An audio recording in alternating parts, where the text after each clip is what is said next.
Alright guys, welcome back to some more class review videos for AQWorlds. This time we are doing Ninja Warrior. I'm just getting on my enhancement website, just trying to go all the way down to Ninja Warrior, or just go F3 and look it up. So Ninja Warrior is a pretty unique class. I thought it was gone, because they said they were getting rid of it for some, I don't know. Oh, this guy doesn't have one. Okay, whatever.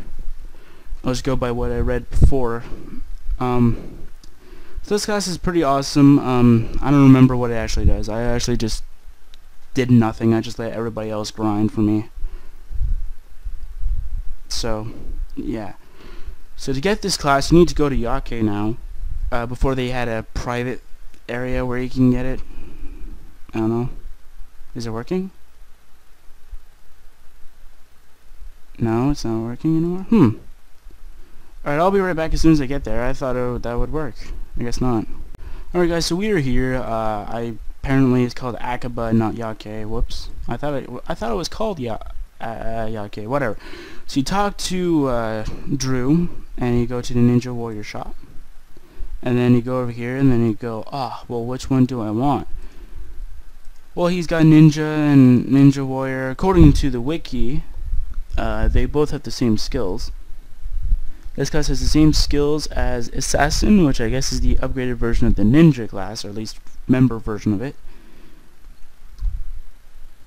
So I don't know if this is even better, or if it has like more defense or something. I don't know. So I'll be right back for a museum, and we'll go beat up Dwakkel, and we'll beat up Mithril Man. So I'll be right back again. All right. So for enhancements, people said either Lucky or Fighter.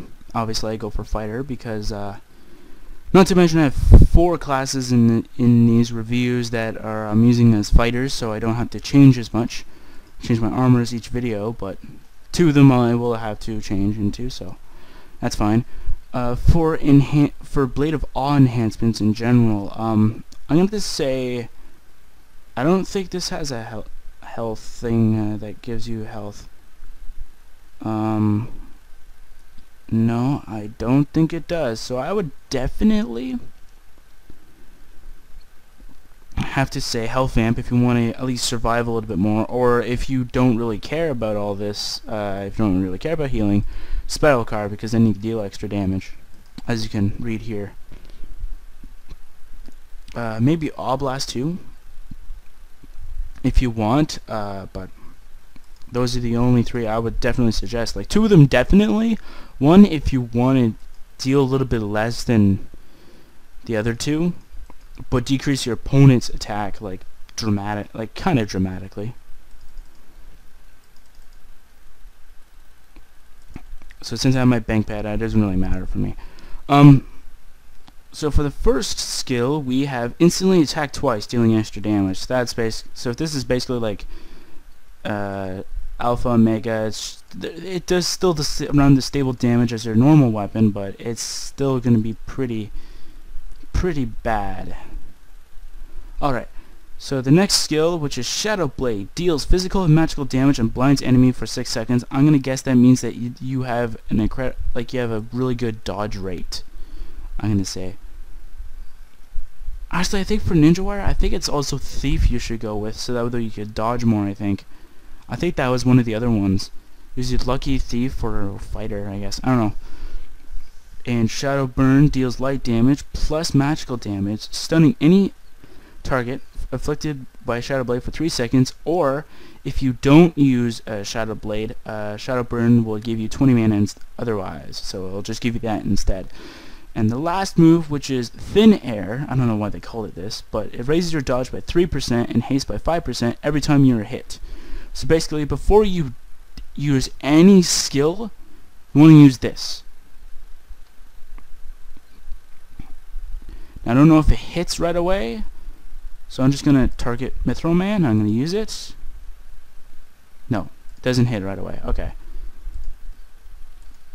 So though your haste increases every time you're hit. I don't know if that counts as misses too.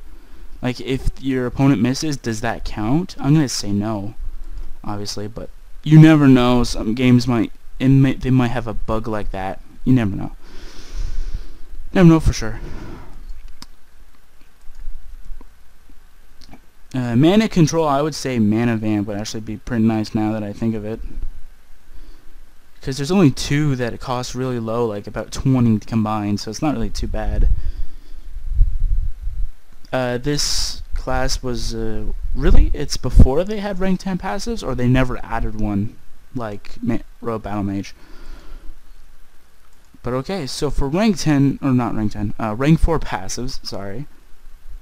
They are, dodge chances increased by 15%, so you have a really good way of dodging, actually. It's pretty good. And you have incisive, which is a critical strike chance is increased by 15%. So that's actually really good. Like, it's not terrible, it's not bad, it's actually really good. This class is actually pretty decent. I would just wish that it had a heal, so you didn't have to rely on health vamp. I could just go like Spiral Carve and just wreck this wreck Mithril Man with just that. But it's still nice to have it like this. It's not that bad. So yeah, that's it for Ninja Warrior. I really liked it. Like, it's not a terrible class, but then again, they could have done a better job with it. So yeah, goodbye guys. See you guys tomorrow. Maybe. I don't know. Goodbye guys.